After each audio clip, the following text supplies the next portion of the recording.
Hi, my name is Dr. Rick Upchurch, and I'm going to share with you a method for organizing your life so that you can be productive, and I believe highly productive.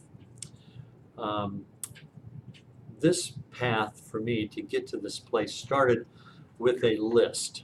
I was accustomed to keeping track of all of the things I had to do on a yellow pad on a list, and I would write everything down. And every day I would mark off the things that I had done, and then every 2 or 3 days I would move them to another list. Now, uh, being a list person helped me be very efficient, but I also discovered that I was writing things down when this list lived at the office. So I was writing things down other places when I was out. I would write them in my journal. I would write them in place. I would put them on a note on my phone. I would put them in a variety of places, hoping that I would remember then to bring them back and put them on my list on my desk.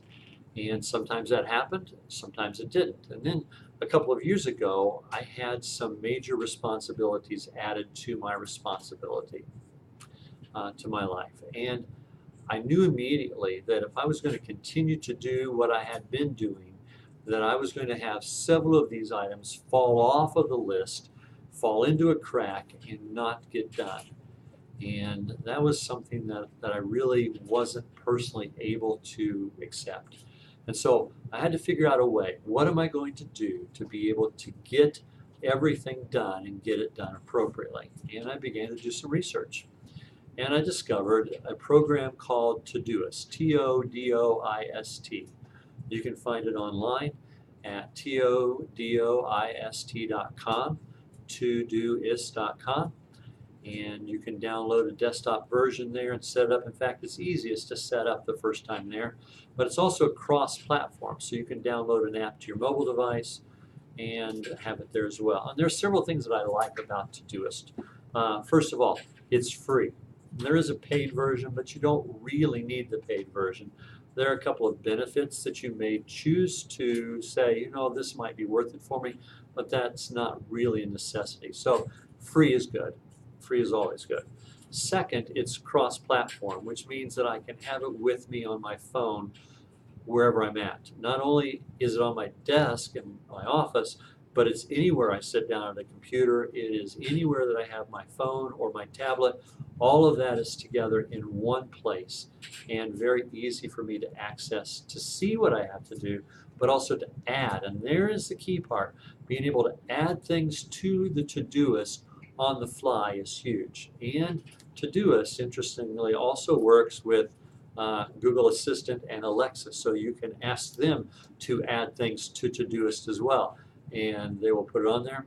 Todoist works with your Google Calendar. You can set it up so that the events on your Todoist will flow over onto your Google Calendar if you choose to do that.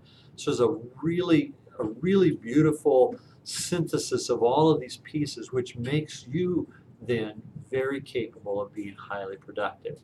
And so I'm going to take you over to the desktop and show you the desktop version of what it looks like. And I created this desktop version pretty simply from a new one. So this isn't the one I normally use. This is as if I was a college student. And you can see here that I set up some projects. That was the first thing I did. I set up a work project, a church project for activities at church, a personal project for my personal items, and then a Bellhaven project, and this would be for college activities. And notice here that I have one activity already listed here, Read for College. And this is set up, let me just click on it, every workday, read 1 hour.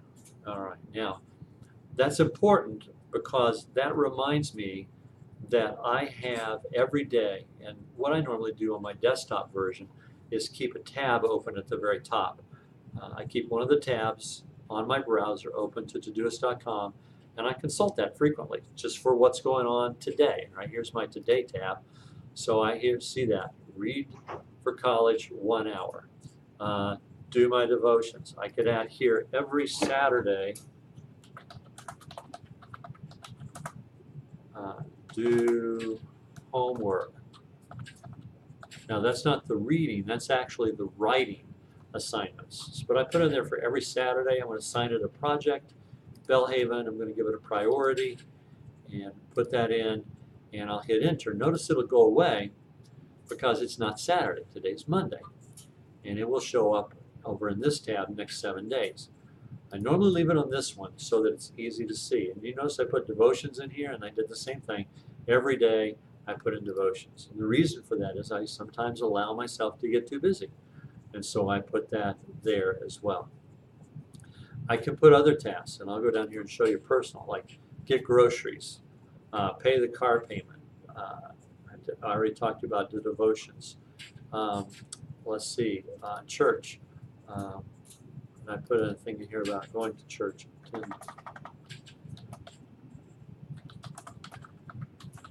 I don't need to be reminded about that, but I put it on here so that you can see I can add things. And I can add other things on the fly.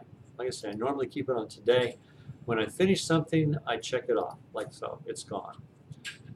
When I want to, if I get to the end of the today and it shows up the next day, and I still have several things from yesterday on here, I'll typically go through and update those and mark them for the today.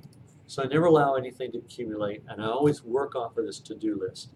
This has allowed me to be extremely productive. It's very, very easy to use. There are several YouTube help videos on Todoist that talk about it, how you can get the most out of it. But I really want to encourage you. Being in college and working full-time and being a parent and being involved in any kind of activity life outside of that is overwhelming.